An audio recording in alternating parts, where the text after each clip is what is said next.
एक बार की बात है, रावण ने शिवजी की घोर तपस्या की जिससे शिवजी प्रसन्न हो गए। शिवजी ने प्रसन्न होकर रावण से कहा, हे रावण, मैं तुझसे प्रसन्न हूँ, मांगो क्या मांगते हो। तब रावण ने बहुत से वरदान और अन्य वस्तुएं शिवजी से मांगी। इतने में रावण की नज़र शिवजी के पास बैठी पार्वती जी पर पड़ी। माँ पार्वती जी के रूप को देखकर रावण के मन में कलुषित विचार आ गए और उसने भोलेनाथ से माता पार्वती को मांगने का निश्चय किया।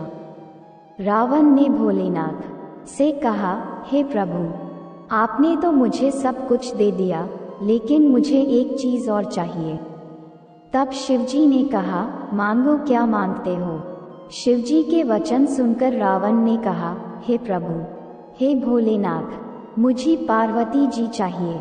शिवजी तो ठहरे भोले भंडारी, उन्होंने रावण को पार्वती जी भी दे दी। अब रावण पार्वती जी को लेकर चल पड़ा। इतने में नारद जी आए और शिवजी की परेशानी को देख सब समझ गए। नारद जी चल दिए रावण के पास। थोड़ी दूर जाने पर नारद जी ने रावण को देखा। रावण को देखकर नारद जी ने कहा, हे रावण, इन्हें कहाँ ले जा रहे हो। तब रावण ने उत्तर दिया, हे नारद जी, मैंने इन्हें भोलेनाथ से वरदान के रूप में मांग लिया है।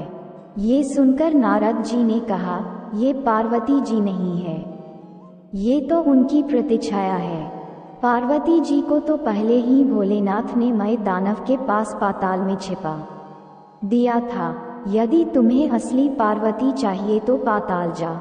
इतना सुनते ही रावण पार्वती जी को वहीं छोड़कर पाताल की ओर चल पड़ा।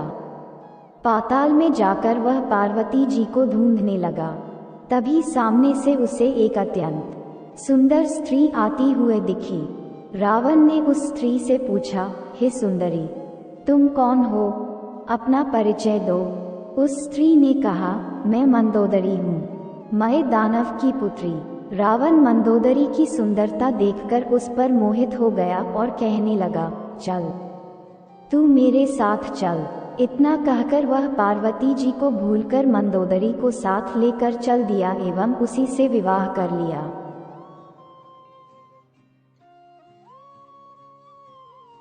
एक बार की बात